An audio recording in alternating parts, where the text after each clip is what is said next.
Good afternoon, everybody. Welcome to Macclesfield FC Mix the Channel for live commentary of this afternoon's Northern Premier League encounter between Macclesfield FC and Gainsborough Trinity. My name is Matt Todd, and I'm very pleased to be joined for his season debut by our old friend Alex Reid. Hello, Alex. How are Hi, you? Matt, thank you. Very good, thanks. And hello, listeners. As it is my first time back on the commentary, I hope you all had a really good summer, a good few months off from the football, and are ready to get back into it now. Speaking of summer, this is, I think, the first really good summer's day that we've had all season, because it was really wet at Bradford and then it was a bit dark at home to Matlock on Tuesday. But this time the sun is really out, it's looking lovely.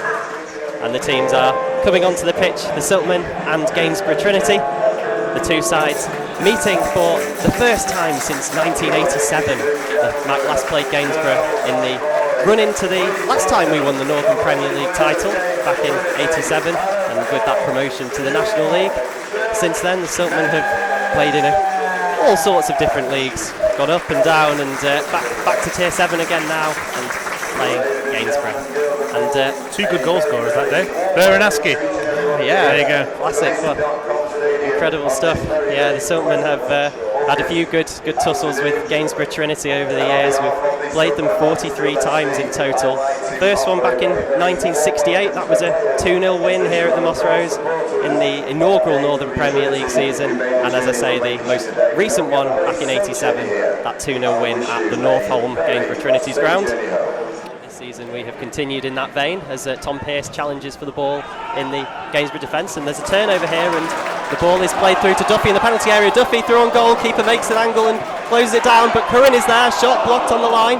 Curran again, now it's held up for Brandon Lee in the area. He's got the ball taken off him, comes back to Dawson, lays it off, and a shot by Nolan squirms wide of the goal. Few shots there, few snapshots. Alex Curran, Brandon Lee, both with efforts on target.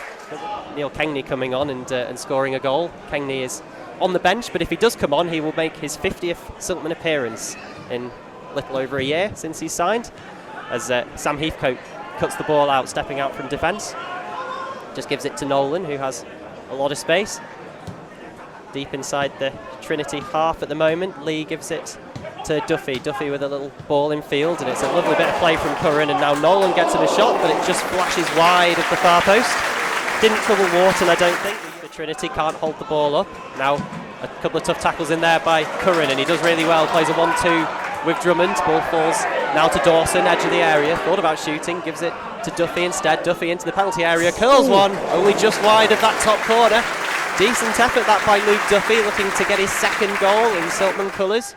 Have gone to the Silkmen, although only one really of note, and that was a triple chance really. Chances for Luke Duffy and Alex Curran and Brandon Lee, with a succession of shots blocked on the goal line as Brandon Lee comes forward now, gets to the byline, pulls it back to Alex Curran, and he scores! Gets his second goal of the season. Brilliant work by Brandon Lee to set it up.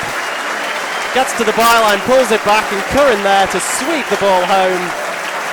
And that little bit of frustration at the Silkmen for Gainsborough Trinity's time wasting in the first half is relieved, because they finally have that first half lead that they have been so much craving, and that makes it Silkmen 1, Gainsborough Trinity 0. Oh, another fine goal to add to the collection there, Alex, and lovely finish from Curran, just swept it in at the far post. And also well done to Mike for his excellent timing on Silk FM. That might be the first live goal we've had. Again, in their own final third, Curran first time to Dawson. Dawson will shoot, and it stings the palms of Wharton, who knocks it down and gathers at the second attempt. Yep, with a go that one from Dawson. He's already scored one fairly long-range goal this season. Oh, now it's an interception. Falls to Curran, and Curran scores! Bends one in at the far post.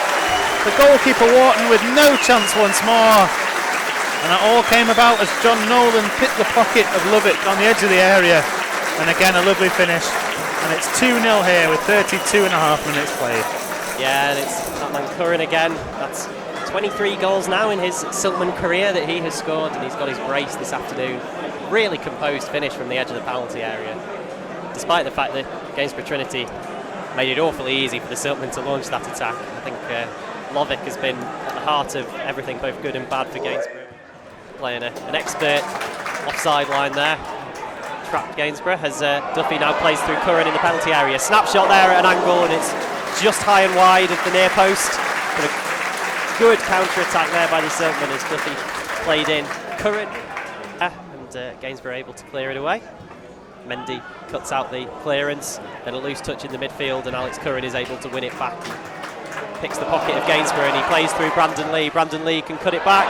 Pearce misses it in the centre. The ball was just behind him and he couldn't get any touch on the ball at all. And that allows Gainsborough to clear. That was probably...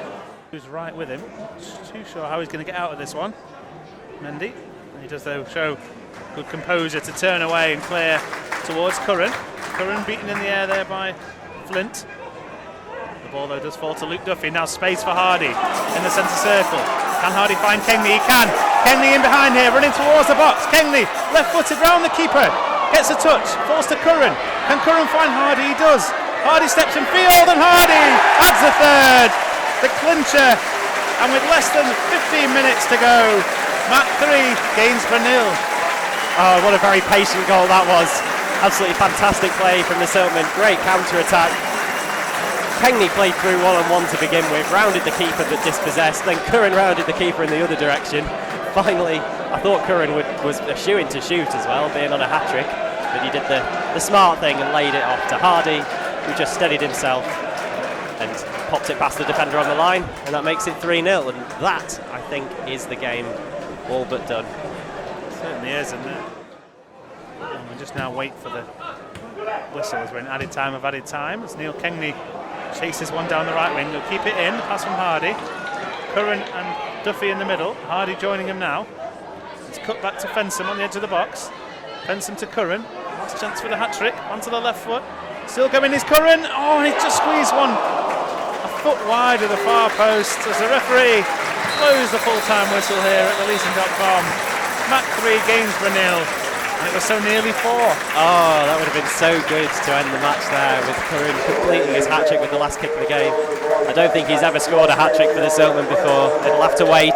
He's got 2 though, and can be very, very pleased with his personal performance. And the Silkmen themselves can be also very happy with a very solid afternoon's work there. They have really put Gainsborough Trinity to the sword, doing most of the damage in the first half, coming in to the break 2 goals to the good, thanks to a brace from Alex Curran. Added a third one with James Hardy's effort with the keeper off his line, finishing into an empty net on around 5 minutes to go to make it 3-0, and that is how it has ended. Very, very professional from Mac. And on to the next one. Certainly, yeah, there's no time to breathe really in this start to the season. As you say, Alex, Mac on to the next one. And the next one being a trip up to Lancaster on Tuesday night. It's the 22nd of August. You can still get tickets for that one if you fancy making the journey down to Lancaster. Then a week today will be at FC United. And if you want to go along to that one, you do need to come along to the Leeson.com. I believe there's going to be another window or 2 for you to come along and buy your tickets. FC United have sent us all of those in one batch, cash only purchase for that one. And then Matt will complete their August fixture list on the 29th on the bank holiday Monday, when Warrington Ryland will visit the leasing.com as the players